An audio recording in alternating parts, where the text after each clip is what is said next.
Thank you for taking the time to watch this episode of Life Support. If you enjoy the content, we would ask that you like it, hit subscribe, and share it with your friends.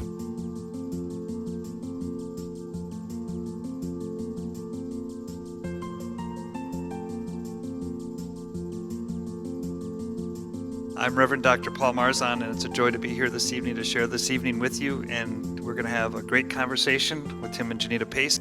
I was so blessed yesterday because we're doing a sermon series actually on this very thing. We're talking about depression, loneliness, anger, and I've been telling people to come to this tonight.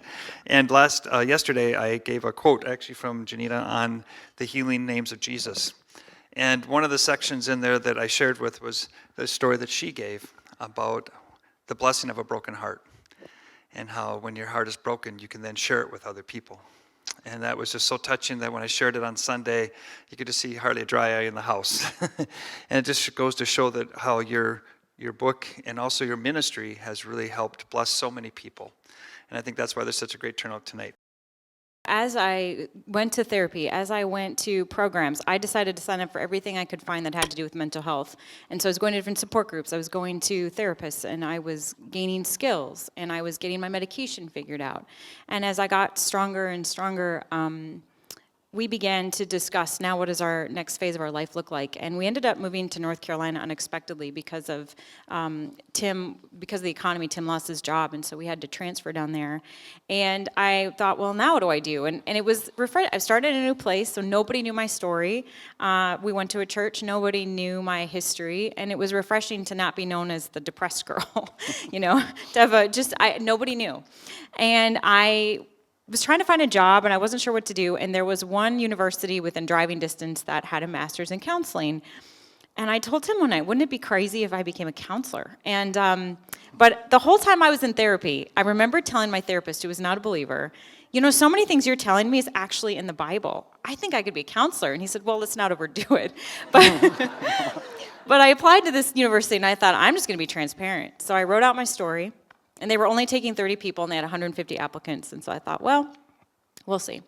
And they said, yes, we think that actually your experience might add something really important to the field. And so I began the journey of becoming a therapist. And it was so refreshing to finally, I could hear Pat's voice in the back of my head when I went to class. This kind of like sweet, I told you so. And so as I went to school and I got into the school systems, I started as a school counselor. It was really encouraging to meet with people because when they told me their stories, I could tell them, yes, I understand exactly what you're talking about. So we move it on to the... Yeah, well, and you ended up in ministry again. I mean, in our move, you went back to seminary. Yeah, while that was going on with Janita, I'd been working in a factory job. I was like, when we get to North Carolina, I just want a job that pays the bills and has insurance, really good insurance. And so I was working midnight to 8 a.m. at a factory, but we had gotten involved in this church that was it was really such a gospel-filled, gospel-drenched place, and they had been planting other churches, and the opportunity came up for me to become an intern there, and as an intern there, I also had to go back to seminary, and I talked to Janita about it, and finally she was at a point where she was ready for us to take those steps, and I think all of that time and distance, but then especially being in a church where the people loved us, where they cared for us, where the grace of God was just oozing out of the pores of all of the people there, then she was like, okay, and so it was so exciting for me to take that job, to go to seminary and start working on that degree, and just to see that there are more steps forward. And so that's kind of been our story and our journey, and along the way we have gathered all of the steps that we've taken and the ways that we've had to work through this in our marriage, because obviously depression impacts relationships. And so we wanted to share with you some of the things that we found helpful. And as we were putting this together, we realized these are the things that we wish somebody would have told us back when we first started this journey. So I get to go first? You do. Well, my perspective obviously is the perspective of the caregiver, or the person with a loved one who is experiencing depression. And so I want to just speak to the people in the room here or who are watching that are in that position, or maybe you're friends of a person who is in that position. And so the first thing that you maybe know this instinctively, but it helps to hear it out loud. Remember, you're not Jesus. You know Jesus. You can lead people to Jesus. You can bring the person that you're caring for to the feet of Jesus, but you're not Jesus. You can't save anyone. You can't be omnipresent. You can't stay at home all the time and not go get groceries because you're so worried about the person that you're caring for. You can't be that person, but you can bring the person that you're caring for to the feet of Jesus in prayer and by helping, and by coming to church or encouraging them in all kinds of different ways. So remember, you're not Jesus. And then the next thing I would say is develop a care team. In Mark chapter 2, there's this great story that most people who've been in church for a while know it, about these 4 friends who carry literally their paralytic friend to Jesus, who's teaching in this home, and they tear the roof off and they lower him down right at the feet of Jesus. And no one of those friends could have done that alone.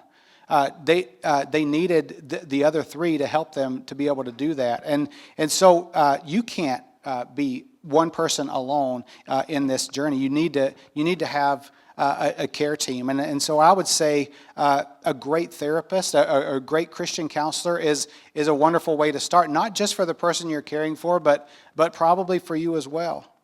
And then, hopefully you're in a church that's already like this, but find a church that understands mental illness. Find a church that oozes the gospel, that brings you back again and again to the feet of Jesus. And then, you need to identify in your group of friends, the people that you know, and that includes family as well, who are the safe people. And that's going to be a really hard process for you. You're going to have some really close friends, maybe friends that you've known for a long time, that you find in this instance and with this particular thing are not safe anymore for you. And maybe some of the people that aren't safe are your family members. Or some of your family members. And maybe it's your church that you find out, like we did, that wasn't a safe place for us then. And identifying that and keeping really strong boundaries or some keeping those people at arm's length is an important part of the process. And remember, that doesn't mean you're pushing them out of your life forever. They're not on some blacklist, but this is a season, and in this season of life, that those people aren't safe. So you need to find the people that are safe. And 2 of the things that I always looked for was, 1, did they point me back to Jesus? They didn't just give cliche answers to things. They would bring me back to Jesus. They would pray with me. Those are the kind of friends that you need to have around you. And then not only are they the friends that bring you back to Jesus, but they're the friends that when you're talking to them, the things that they're saying, you recognize that they're in this for the long haul. That they're not going anywhere. That was one thing that Pat told us over and over again. I'm not going anywhere. We didn't know that God was going to take her away, but we knew it. We could see it in her eyes. We knew that she was going to be in this for the long haul. And so, and then I would also say, as part of the care team, you yourself need to take care of yourself. And we've already kind of talked about that some, but make sure that you have people in that friend group that you have, the kind of friends that you want to help the person that you're caring for, but they're also the friends that you need to help you.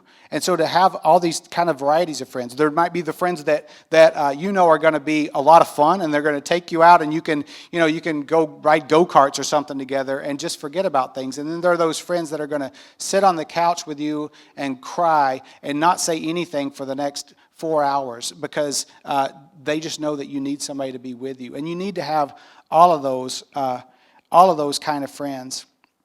And then I would say that if you're a person that maybe you're listening to us right now and you say, you know what, I want to be that kind of friend, but I've already messed up. I've already said the wrong thing too many times. I already wasn't understanding about mental illness or depression or whatever it may be.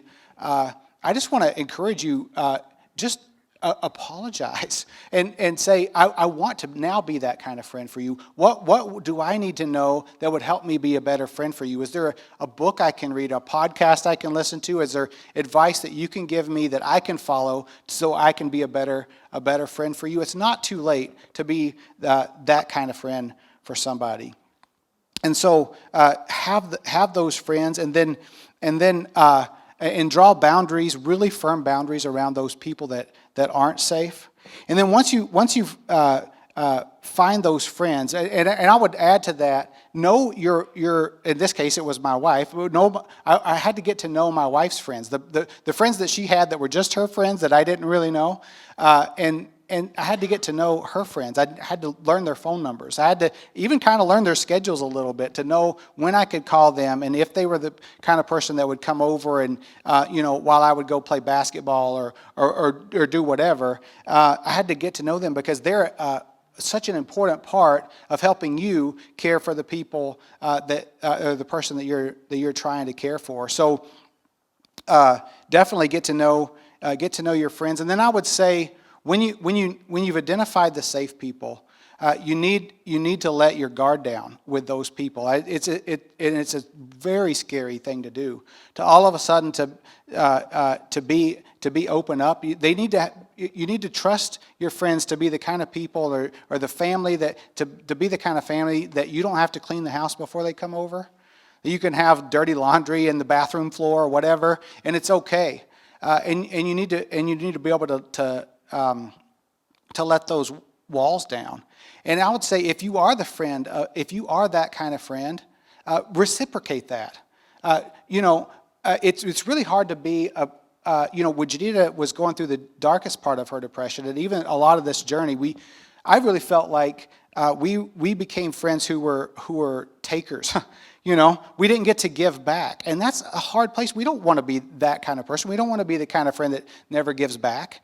And so, but when we had friends that would have us come over and help them with things, or that would let their guard down as well and say, you know what, I've really had a crummy week, and I just want to sit here on the couch with you and, binge watch Friends or something. Be that kind of friend that reciprocate the transparency or model that transparency, and it makes the person that you're friends with, it makes it so much easier for them to do the same thing. And then I would say,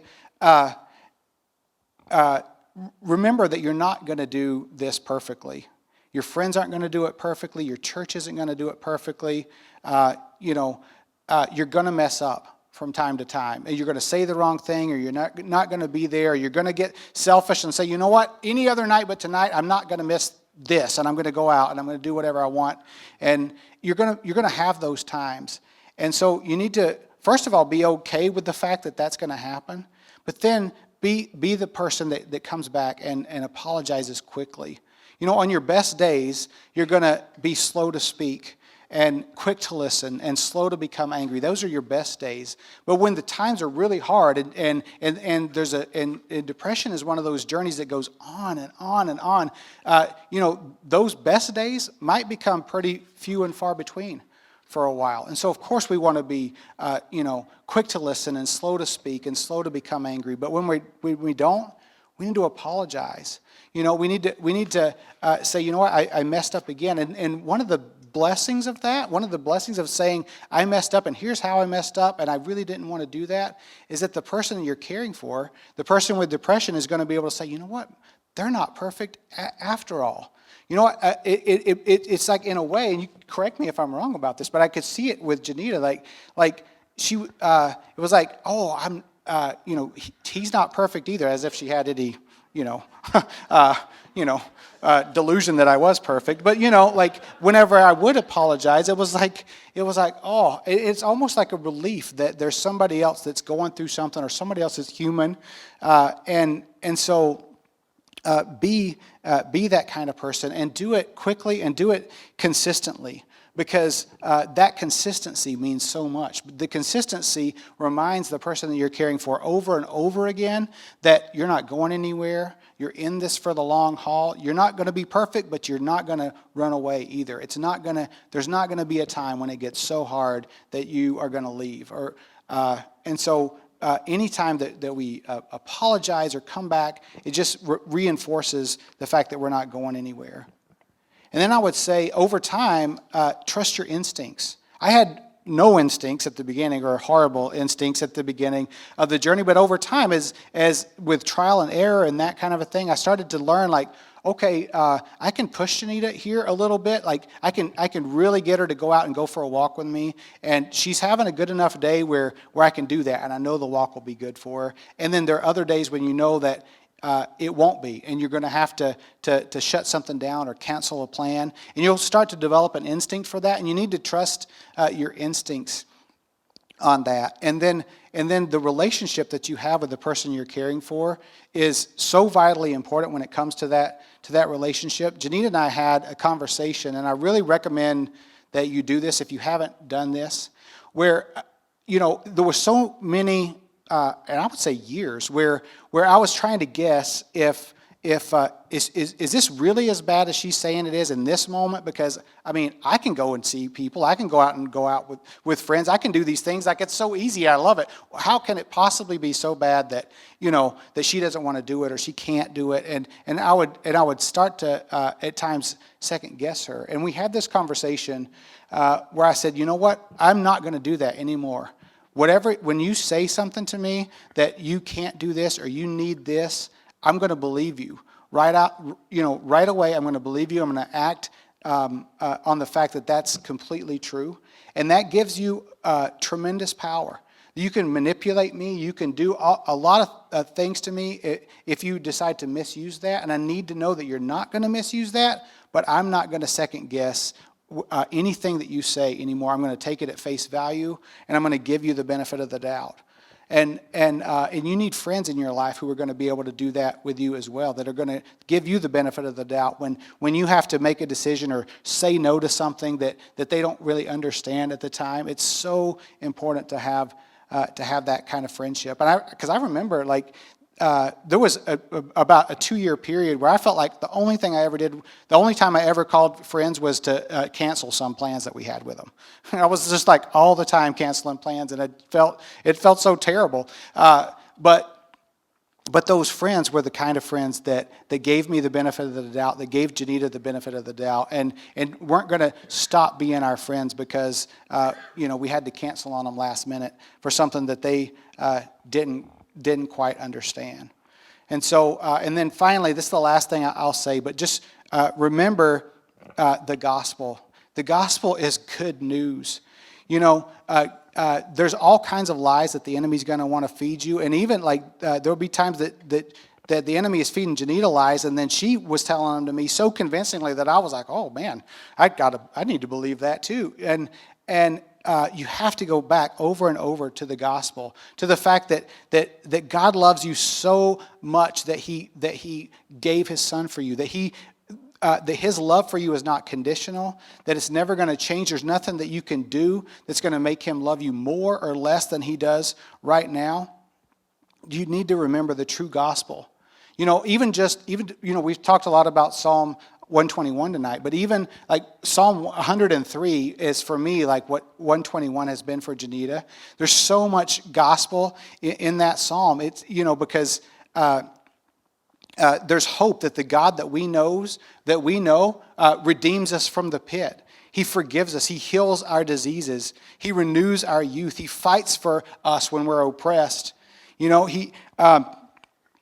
don't have to wonder if the things that we're going through are like some sort of punishment from God, because he says in Psalm 103 that He separated, He doesn't know our iniquities anymore. He separated our sins as far as the east is from the west, and that His loving kindness is everlasting. He says He knows our frame. He knows how fragile we are. He knows all of those things about us, and yet His love and His kindness are from everlasting to everlasting. And that's just in in Psalm 103. And there's so much more of the gospel in the Bible, so seek it out yourself. Find the people who are going to show you more of the truth of the gospel, because it sounds like good news, because it is good news and it's true, and you need it, and you have to have it over and over again. Oh, amen. And now, speaking to those of you in the room that are struggling, wanted to give you a few hopeful encouragements to you. The first word that I always think of is hope. Hope is your engine that's driving you. If you lose hope, then that really is when things get dark. And I remember getting so frustrated because when I looked in the mirror, I didn't see myself. I saw a shell of who I knew I was. And I think what I had to realize is that the recovery process is very long. And it's like a ladder. And if the ladder rungs are too far apart and you're trying to do too much too fast, you can't do it. And when you fail, you'll tell yourself, I'm never getting out of this. And so what I had to do is I had to bring down my expectations every day to what I could manage. And I'm telling you, there were days when it was work just to get out of bed and brush my teeth. And at first I thought, that is pathetic. I mean, Janita Pace, you can do so much more than that. But on that day, that was the most that I could do. And what's so beautiful is that the gospel says that God loves us, not because of what we do, but because of who we are in him. And so the idea that day, my act of worship was brushing my teeth. That day, that's all I could give, and God was pleased with that. And so my first offer of encouragement is make sure that your ladder rungs are low enough that you can actually grab them and reach them. Understanding that this is a process. We are decades into this process. And so it continues to be every day having to evaluate what are my goals today and what can I reasonably do today. The second thing is to realize that you are in a spiritual warfare. And I've met people who have said to me, wow, it's so inspiring to meet someone who has overcome depression. And the good and bad news is I haven't overcome depression. And I hope that doesn't discourage you. What I'm saying is that I'm still in the battle, and I think I'll be in the battle until I get to go home. The truth of it is that my depression has actually become somewhat of a spiritual superpower in the sense that I have to be with Jesus every day. I cannot afford a day where I'm not with him because he's everything that gets me through. And I love how in the New Testament, Jesus is called a doctor. He uses that term to describe himself, that he's there to help the sick. And so I am so mentally sick that I have to be with my doctor every single day, and I cannot afford to lose a day. And so I have to tell you that although I do not like my depression, I get tired, I get frustrated, I get angry with it, I wonder what I would be like if I didn't have it. And so my challenge for you is I meet people who say, as soon as I can't wait for this to be over. And maybe your story will be that it will end. For me, it's not going to end. But I'm learning the tools that I can to fight it off. And I'm staying in the Word much more than I think I would if I didn't have depression. Another thing that I would tell you is make sure you're open to treatments. There are so many options now. There are so many amazing things that they are doing. Different counselors are providing. And I have Christians who tell me they're scared of trying treatments. But I'm telling you that there are so many things that psychologists are discovering, even if they're not Christians, they have great ideas. And so I encourage you, don't be afraid to try something. And I know medications are frustrating. I can't tell you how many medications we went through before we finally found the right one. And it was a nightmare. And so if you're struggling with that, I want to affirm you. I know that it's a nightmare. And there was even a point where we found one that worked, and then a few years later, we were told it wasn't going to work anymore. And so I understand that challenge, but please stick in there. If you go to a counselor and it's terrible, don't write off counseling. I've been to some terrible counselors, and I've been to some great counselors. And so I'll have people say, well, I tried that. And I'm like, honestly, this is a battle. You have to keep trying. And counseling is kind of like dating. You have to go, see if you click with this person. If you don't, move on to the next one. There are many out there. So I just want to encourage you. I know it's a long process. And there are two lies that I want to address that I think go to the heart of my depression, and maybe they go to the heart of yours too. The first one is that the suffering is pointless. And I can't tell you how many times I've thought that. And I've said to God, can you imagine what I could do if I wasn't depressed? I mean, wouldn't that impress you? But the truth of it is that Pat was right. Now, I will tell you that we hid this story for years. When my book came out and we finally started sharing it, we had lots of people in our life who said, why didn't you tell us? Why did you keep this to yourselves? And the truth is that it's hard to talk about. Even tonight, it's hard to talk about. But what we see is that when we're transparent, it gives other people an opportunity to share their story. And so what I want to tell you is, if you're in the process of your depression, but you haven't come to a place where you feel like you've conquered it, it doesn't mean you don't have a testimony, and it doesn't mean you don't have a story worth talking about. It's transparency that tells other people, hey, we're in this. And it gives other people an opportunity to say, me too. And I can't tell you how many people we came out, we told our story, and people that we've known for years said, yeah, privately we had the same thing going on. And so don't wait till your story has a nice bow on it to tell it. You can tell it as you go along. And I hate that God is slow. Someday I'm going to tell him that I didn't like how slow he acted. I one time had a professor in college say, because I was telling my professor, Professor Lehman, I said, I'm frustrated because this depression is so slow. When will I be better? And he said, Janita, I'm sorry, but if God started a nation with barren women, one baby at a time, I guarantee he's not in a hurry with you. And I hated that, but I've always remembered that. And so I promise you, he is not in a hurry. But when I look back, if we hadn't struggled with this for decades, we wouldn't have an appreciation of how hard it is. So when I have someone come to my office and they're telling me where they're at, I remember very well. Because that wasn't just one day for me, that was years, or that was months. And my last piece of, hopefully, encouragement to you is the lie that you're worthless, because that's a lie that gets right to the core. I notice that when we get together in groups, when we get together with people, one of the first questions we ask is, what do you do? And it's a cultural question, what do you do? But that's not the question that Jesus asks. You see, he's in love with you because he created you. Before the creation of the world, he dreamed about you. You were in his mind. And when you came to life, in Ephesians 2:10, it says, you are a masterpiece. And when we go to art galleries, we don't go and wait for the art to perform for us.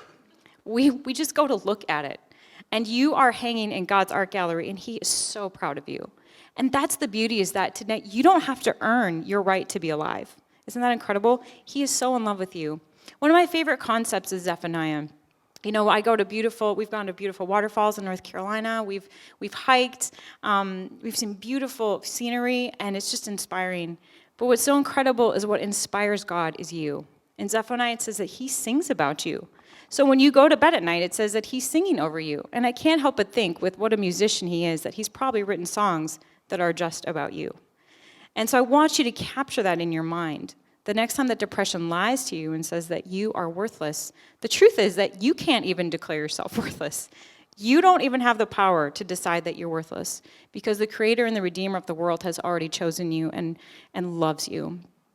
And so I want to finish out with my favorite psalm. I know yours is great, but mine's great too. I want to read to you Psalm 121. I lift my eyes up to the mountains. Where does my help come from? My help comes from the Lord, the maker of heaven and earth. He will not let your foot slip. He who watches over you will not slumber. Indeed, he who watches over you will neither slumber or sleep. The Lord watches over you. The Lord is your shade at your right hand. The sun will not harm you by day, nor the moon by night. The Lord will keep you from harm. He will watch over your life. The Lord will watch over your comings and goings, both now and forever. Thank you. Wow, wasn't that fantastic? Praise God. We'll be taking a break in a few moments. Terry, could you bring that book up that I set down in the front there? I appreciate it. I wanted to be able to share both books. I had this one on my lap because I actually have read through this several times, and it's such a blessing to me and my wife. I think you can use it as something you just talked about the whole marriage thing, and I think many times when one person is struggling, the other one is a caregiver, you work on things together. And I think that that's a really huge blessing you shared. I have one other analogy I wanted to share. When you talked about certain churches, in my doctoral study, I talked about there's various churches, and they all work great to bring people to the kingdom of heaven. Some are Carnival cruise ships. They have great Lido decks, right? And they have wonderful music and wonderful worship, and they just bless people that way. And there's some churches that are kind of battleships, and it sounds like you hit a battleship church, where they're really good with rules and regulations and uniforms, right? And they have the right things to do and the wrong things to do. But then there are rescue ships. And rescue ships are a different style church. And they take a very different style of ministry. And I'm glad you have found a rescue ship church. And that you found a place where healing and hope can prevail. And so if you are in that place, or you know people that are in that place, all the churches south of the river here, I love them all. I know a lot of the pastors. I'm part of the Lakeville Ministerium, and each church has a special purpose in the kingdom of heaven. But sometimes rescue ship churches are needed where other churches can't do the same kind of ministry. And so I think that's a great recommendation. Not every church is for everybody.